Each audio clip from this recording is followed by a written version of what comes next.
Hey, girlfriend, you know who you are. You have big, big dreams. You want to write a book, stand on a TED Talk stage, be a life coach offering wisdom from your RV in Montana, a cafe in Barcelona, or a beach chair in Tulum.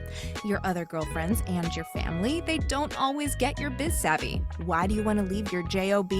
Because you're a C.A.T.S, aka coach, author, thought leader, and speaker. Meet other change makers like yourself and find out how they make it happen. This is the Big Meow podcast.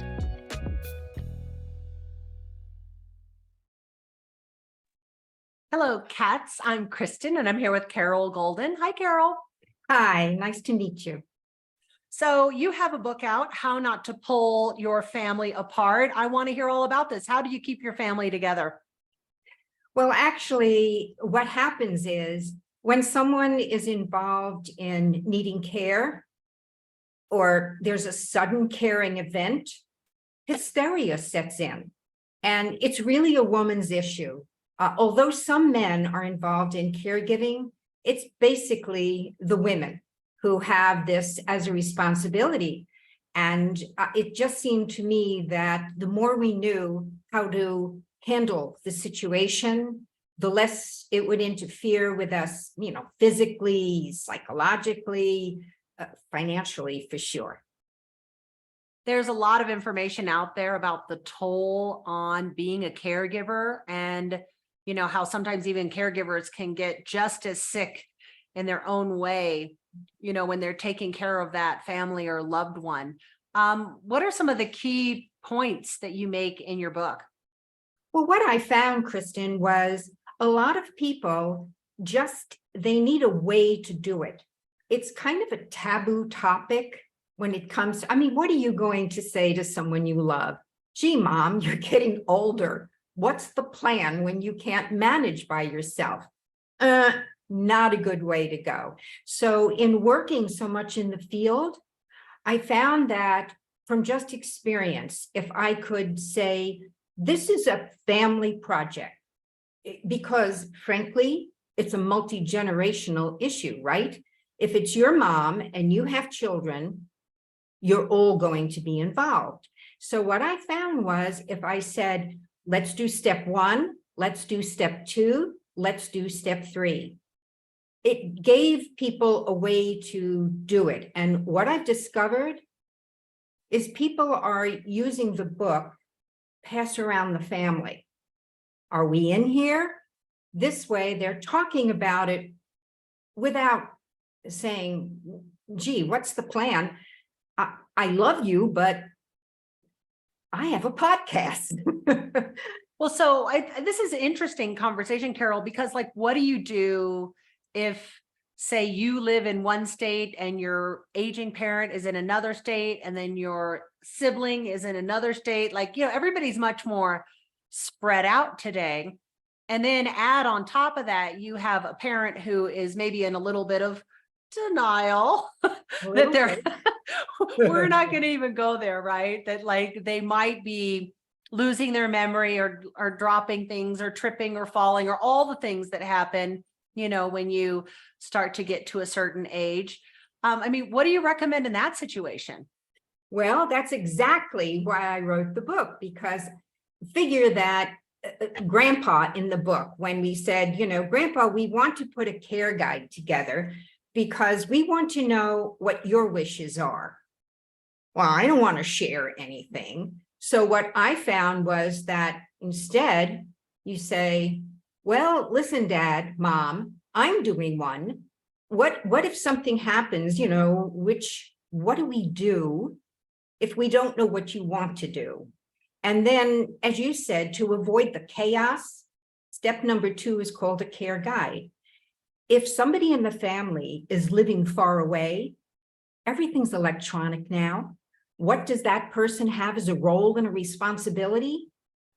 Let them do the bills, because it is electronic, etc. So what I tried to do was say, here's a chart, fill it in.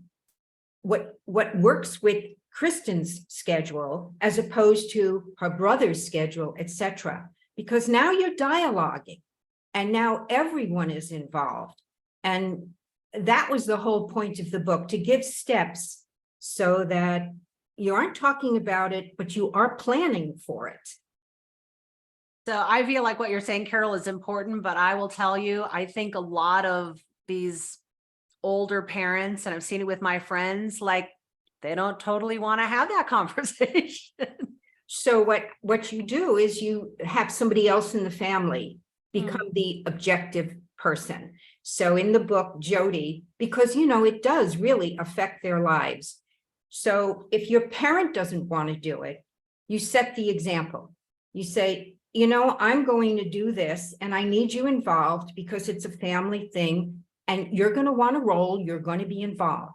So you're right. Most parents don't want to talk about it. So most of the financial advisors that I'm working with, they use this to grow their business, frankly, because that is the way the women are growing their business, by saying it's not in isolation. So if grandpa doesn't want to do it, that doesn't mean that the family can't still use the care planning team approach. You have to do it.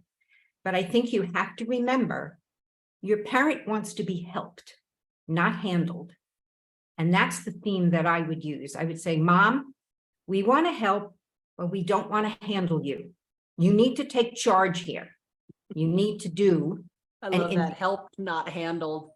Yeah, it just feels like it's kind of this slow moving, imminent, chaotic explosion that is inevitable, because there's so many people out there that are raising their own children or taking care of their own children, and then suddenly, you know, they're taking care of that parent who has something unexpected and there wasn't any planning in place. So what if you could give us like 3 key things in addition to the care guide, what else do we need to know?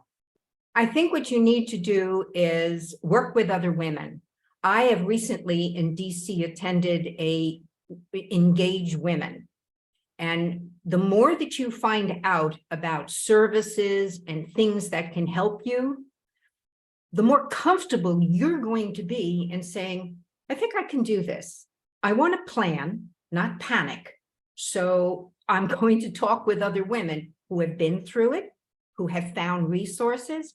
We have to depend on one another. This isn't an easy thing to do. So I'm just thrilled that you invited me on, because it lets me say, how can I help? Right. What are the resources that would help you if your parent puts up a wall? I don't think they try to put up a wall. I think a lot of parents, this is just my observation, they still feel young in their mindset. Right.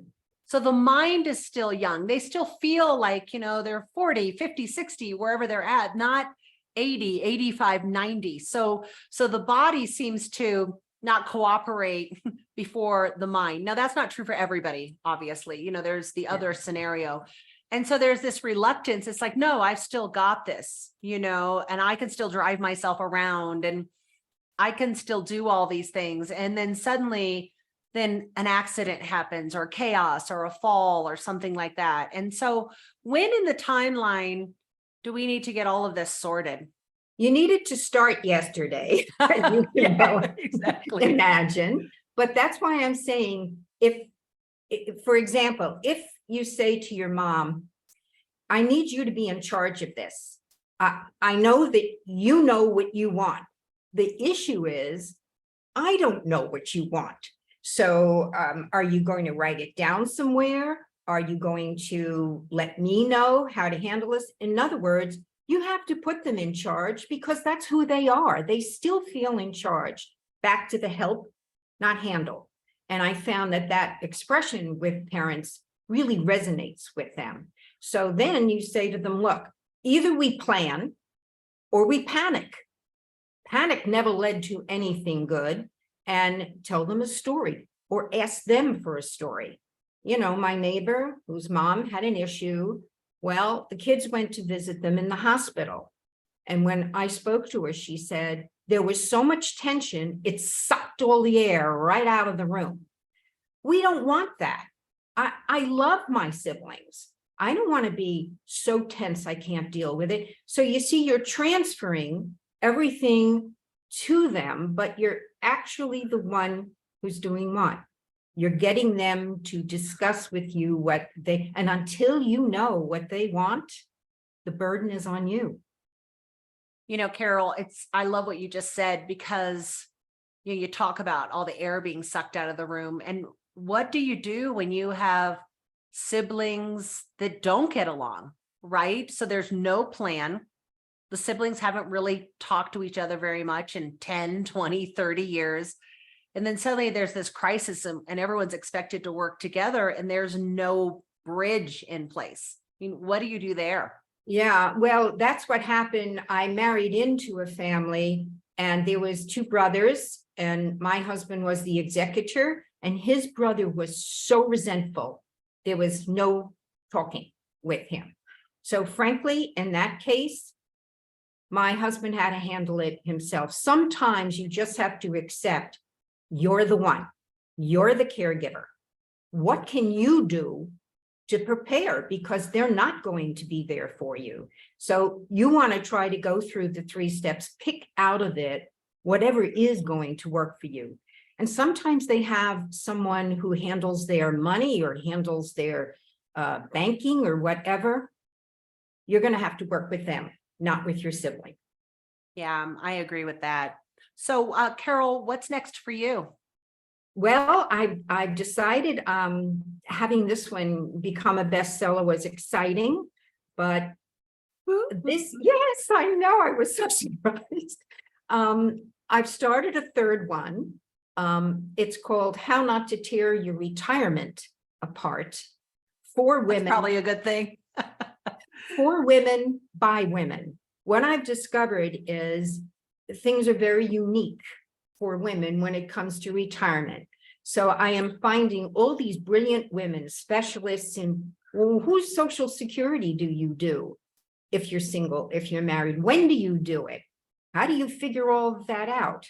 Gray divorce, an enormous impact on women. Marriages and what happens in marriages in terms of money. So there are brilliant women out there. I'm gathering this information. I will be speaking to you. You're a business owner. You have lots of insights. And I'm putting this together strictly for women, by women. I love it. Where can we find you?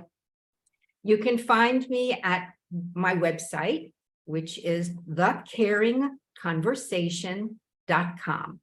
I love it. Caroll, thanks for being on the Big Meow. I really enjoyed chatting with you. Thank you.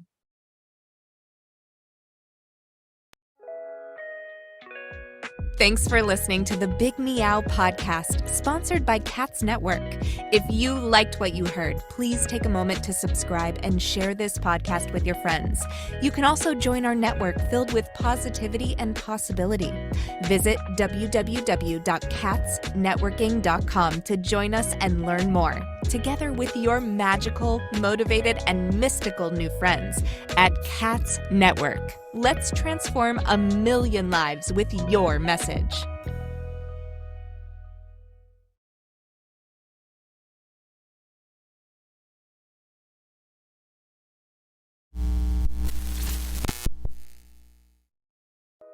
Are you feeling isolated sitting at home in your PJs?